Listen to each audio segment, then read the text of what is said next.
Sup everyone, I'm Jordan Ramey, and I'm joined by Patrik Méthé, creative director for Rainbow Six. I was about to say Siege. Rainbow Six Extraction. Thank you for joining me today. It's a pleasure. So you could tell I've been playing Siege like since day one. I've put in a lot of hours, and I'm really excited to talk about Extraction with you because I'm like, yes, new Rainbow Six game. But like, if I accidentally say like Siege when I'm supposed to be saying Extraction, please just bear with me. I'll do my best. No problem at Now, all. yeah. I'm doing. I did it myself a few times, so it's okay. Okay, that makes me feel so much better. So now obviously like Extraction shares some DNA with Siege. Like that's probably why sometimes I get a little mixed up in my mind, and I kind of want to pick your brain about that specifically. So starting off, Rainbow Six Siege has a lot of operators. It launched with just a few, but now there's just this massive roster of different characters that people are able to choose from. So how did you pick which ones would make the jump from Siege to Extraction? But like you said, a huge amount of operators available in Siege. So for us, it was very fun and also challenging to take a look at the roster and decide which one we would bring with us in Extraction. I would say there's too many points that we took. For sure, the gameplay aspect of each operator. Some operators are a best fit for a PvE experience, so we picked those operators. But we also chose a few operators either because we knew that they were really loved by the community, and in some cases, I would even go as far as to say we picked some of the operators that maybe didn't receive as much love as we would have liked in Siege, but that we think that it can shine in a context like Extraction. I would say it was one of those things that Aaron, who at GameSpot checked out Extraction ahead, he came back from the preview. Like my first question for him was like, is Habana still there? Is my girl still there? Is my main still in the game? Totally. So Siege and Extraction are these two different games. So how does in-game progress work in Extraction? Does it work off of Siege, where if you've unlocked certain operators in Siege, you'll have unlocked them in Extraction? Is it a totally different process? Do the two games feed into each other? How does that work? Obviously, both games are built on the same foundations, but they're two different games. It's really Extraction is a standalone game with its own ecosystem. So there's no direct link in terms of progression between Extraction and Siege. What you do in Extraction, you will get the gain inside Extraction. I'm gonna have to probably unlock Habana again, is what you're saying. Probably. Well, I'll do it. I'll put in the hours. I'll get my girl back. And I guess kind of like almost jumping off of that, why the decision to make that clean break away from Siege as opposed to just bringing Outbreak back as like a more permanent mode? Like you've decided to now go in this completely different PvE direction with a separate game. What was the reasoning behind that? There's two different elements that brought us to this place. First off is the Outbreak event. Like a few years ago, there was an event in Siege where it was a PvE event that lasted 3 weeks. The reception was very good. The community really loved it. And on the other side, at Ubisoft Montreal, we're big studios. There's a lot of different projects going on, and there was always this discussions about doing a PvE game. So it was like a bit like the stars were aligned to look at, could we take the foundation of Siege and come up with a standalone game to really push the envelope in terms of a real tactical co-op game, and that's what we did. And now that Extraction is coming out as this completely separate game, will Siege's like future updates influence Extraction? Like if a new operator is coming to Siege, is there a possibility that it comes to Extraction, or are now the two games kind of like, will they diverge and go down two completely separate paths? It's too soon to say. The only thing I can say at this point, though, and you hinted at it in the beginning, when Siege came onto the market, it started with a limited amount of operators, and it grew a lot from there. So I can not tell more at this time, but we have certainly different plans already in place for the very near future.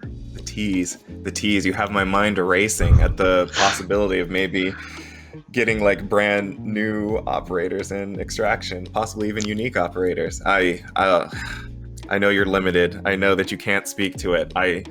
We'll have to do another one of these down the line.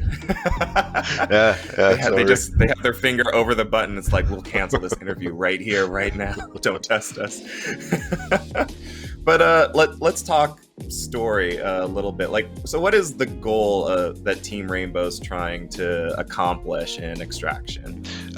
So in terms of the context, 3 years ago, the operators were facing an outbreak, and at the time they thought that they dealt with the threat and it was over.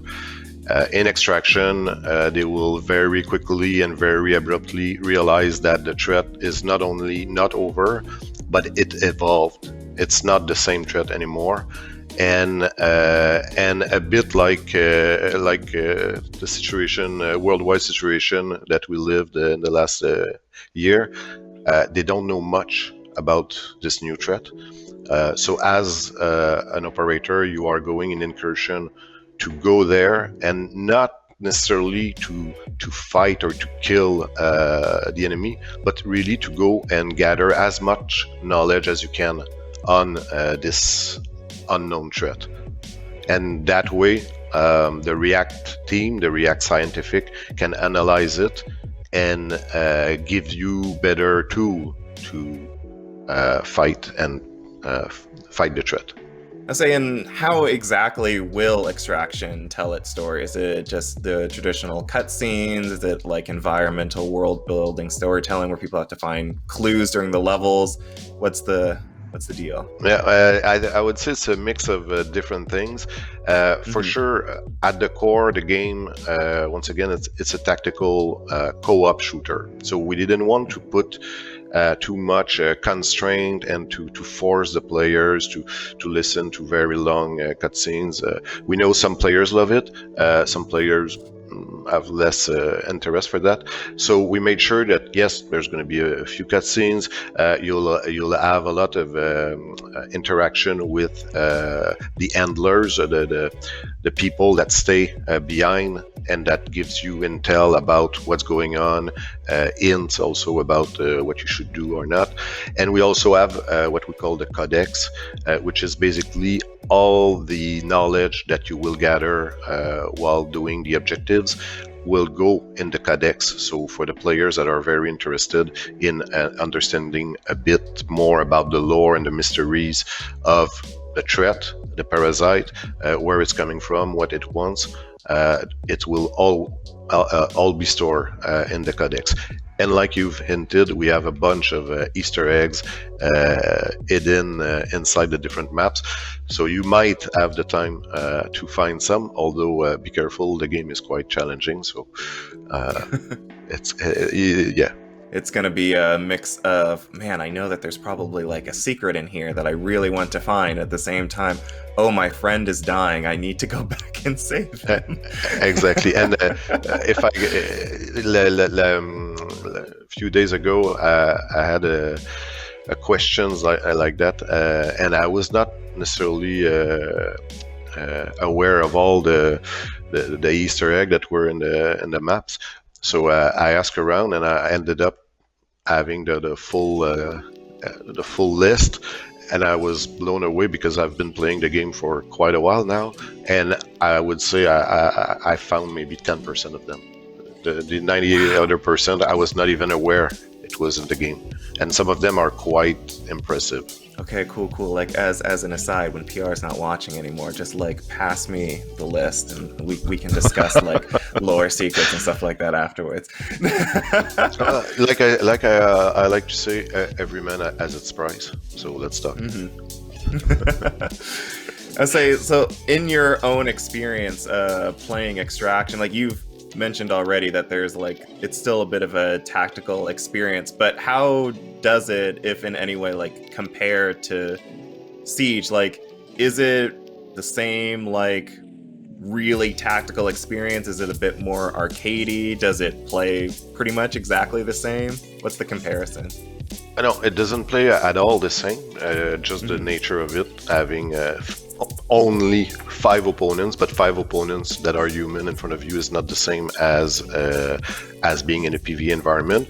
But I would say that the biggest difference is if you compare Extraction to what I would call other run and gun horde mode shooter out there. This is certainly something we didn't want to do. There's great games that accomplish it, but on our side it was really a matter of making sure that you feel like you're a SWAT team and you're outnumbered. But if you go gun blazing, you won't have the level of success that you might think you could have. It's really a matter of surprising the enemy, being ready to retreat quickly if things goes badly, and not go in an entrenched war against the enemy, because it's not going to be a recipe for success for sure.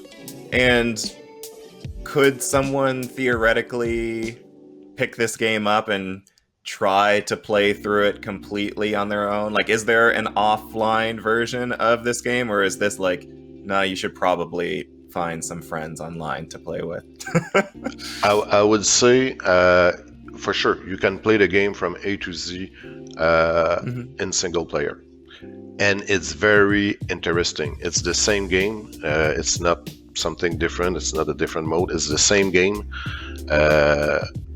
but the feel and the tension is not the same, because when you play alone, you are much more in control, obviously, because there's no one making mistakes apart from you. But at the same time, if things go badly, it's going to be much tougher. But we have, to the game, at its core, when we started working on the game right from the get-go, we wanted to make a co-op game where 3 players would help each other to achieve the best level of success, and at the same time allowing player to play alone or with a friend, so that because on my side it happens often. I play with my friends every week, but there's always one of them that is late, so that way you can still play, and it's the same. Like I said, it's not different game modes, so it's the same progression. So you can still continue to play, and the progress that you'll make playing alone will translate in your 3-player squad and vice versa. Well, unfortunately, that's kind of all the time that we have. So thank you again, Patrik. It was awesome to talk to you about Extraction. I'm very proud of myself calling it Extraction for this entire interview and not mistakenly referring to it as Siege, as I originally thought that I would. For those of you watching at home, remember, stay safe out there, and for more on Rainbow Six Siege, Rainbow Six Extraction, and Play for All content, stay tuned to GameSpot.